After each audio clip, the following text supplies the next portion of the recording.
Welcome to Shripriti Educational Online Classes. So today we are going to see slicing in Python. So what is slicing in Python? You can return a range of characters by using the slice syntax. As we previously already saw कि हमने क्या किया था slice operator से with the help of the slicing operator we are accessing the elements from the given string, right? So here we are also doing the same thing. It is also known as a slice operator. It is used to access a substring of a particular string. Suppose if you have a string and which store the value that means a string, and you want to access the substring from that. So what you can do, you specify the range. So it is known as range slice operator. It is used to access the characters from the specified range, specify the start index and the end index separated by a colon to return a part of the string. Basically, the basic function is to extract the substring. Okay, तो जब हम क्या करेंगे कि return एक range of characters अगर हमें access करना है किसी एलिमेंट्स को रेंज ऑफ कैरेक्टर्स का, it is also known as a slice operator. उसको हम क्या कहेंगे, स्लाइस ऑपरेटर कहेंगे. It is use to access a substring of a particular string. It is known as slice operator. It is used to access a character from the specified range, specify the start index and the end index separated by a colon to return a part of the string.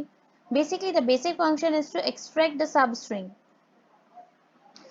सब string को जो main function होता है slicing का कि आप सब string को एक्सट्रैक्ट कर सकें. तो यहाँ पे हम देखते हैं किस तरीके से. For example, I have a variable that is var which stores a string hello programming language, right? Now I want to access a substring from that.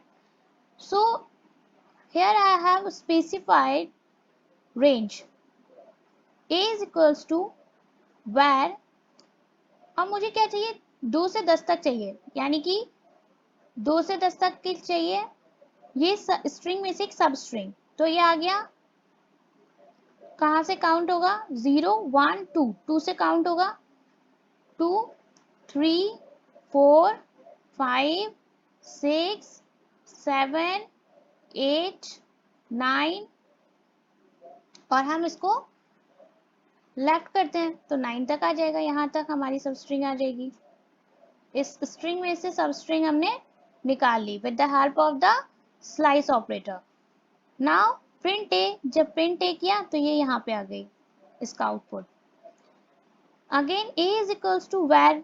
अब मैंने क्या करा, मैंने एक खाली रेंज स्पेसिफाई कर दी, सिर्फ इसका ये कॉलन लगा के छोड़ दिया मैंने. तो ये क्या करेगा, ये पूरा का पूरा आपका स्ट्रिंग उठा के आउटपुट में दे देगा, पूरा का पूरा स्ट्रिंग आ जाएगी. ये you can see the full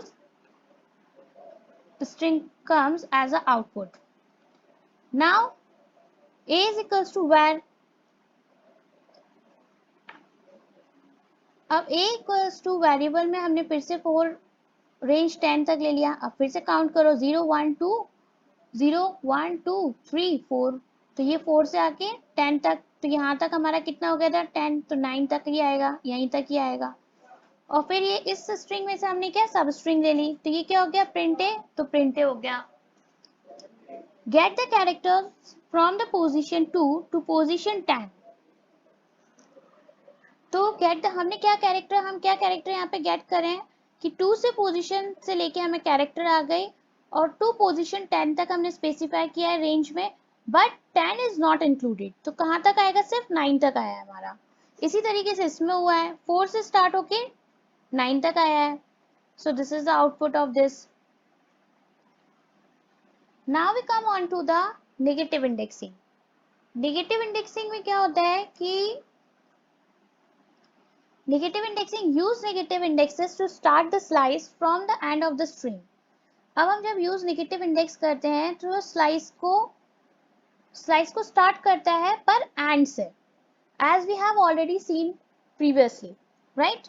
तो जैसे I have a string hello python, right? Hello python, and if you are going to be forward, then the string, the indexing is positive.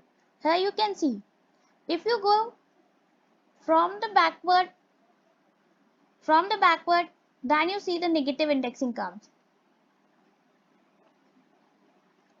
Now string hello python. a is equals to hello python is a string and now I want to get the substring from this specified string. So here I am specifying a range कि मुझे -10 से चाहिए -4 तक, right? तो -10 से -4 तक that means कि कहाँ से आएगा, कैसे काउंट करेगा, अब हम देखते हैं इसको. तो -10 से -10 यहाँ से स्टार्ट हो गया, ये -10, राइट, ये -10 और -4 तक यानी कि ये. तो इसको काउंट ना करके कितना लेगा, बस यहाँ तक लेगा, राइट, -10 से -4. तो LLOPY, तो इसका आउटपुट क्या आ गया, LLOPY. प्रिंट कर दिया तो ये आउटपुट आ गया. अब हमें क्या चाहिए, एक स्ट्रिंग, एक a is equals to string में अब रेंज हमने फिर स्पेसिफाई कर दी कितनी, 5 से -4. अब 5 से -4 यानी कि 5 तो ये है और ये क्या है, ब्लैंक है. और कितना, -4 तक, दैट मीन्स यहाँ तक -4, तो यहाँ तक आएगा क्योंकि हम इसको तो स्किप ही करेंगे ये वाली चीज को, तो ये यहाँ तक आ गया हमारा. ये here you can see this is the output. So here the output. Space 7th position पे स्पेस है -7 पे और -6 पे क्या है, p है और -5 पे क्या है, y है. So this is the working of the negative indexing when we given a slice operator, negative indexing. Now we are going to consider another example of slicing. So here you can see again the string is given and which is stored in a string variable string, right? Now the indexing start in the forward direction. If we are going to talk about for the positive indexing, when we are going to talk about the negative indexing, then it comes from backward position. So it is from the backward position. And the indexing start from -1, -2, -3, -4, -5, -6. अब suppose करो कि string है, वो string हमने ले ली. अब हमने एक स्ट्रिंग ले ली, स्ट्रिंग में हमने क्या लिखा कि a is equals to string 0, print हमने करा a.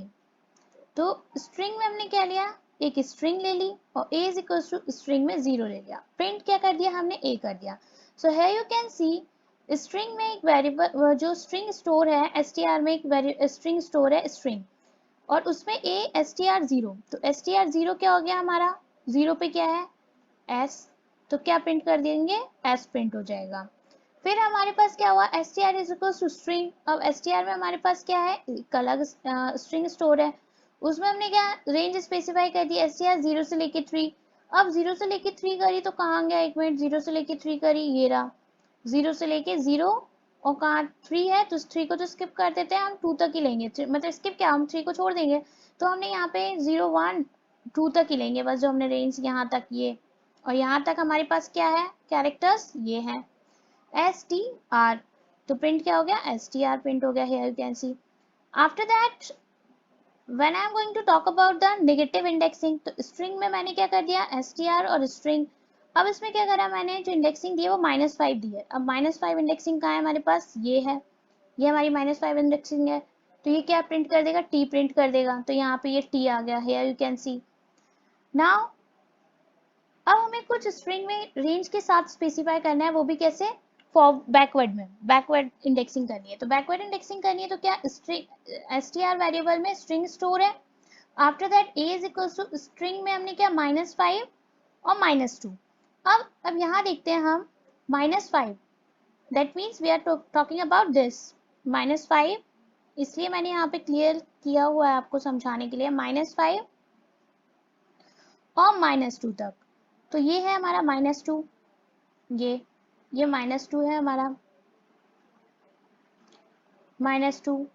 लेकिन हम इसको क्या करते हैं, इसको स्किप कर देते हैं क्योंकि जो ये वाला होता है ना, इसको हम छोड़ देते हैं. तो कितना आएगा हमारा आउटपुट, हमारा आउटपुट आएगा ये TRI. So this is the output TRI. Now str is equals to string. अब हमने फिर से वही, str is a variable which is store the string. a is equals to string minus का 5. अब माइनस का 5 क्या, दैट मीन्स ये t, तो t में फिर ये प्रिंट हो गया.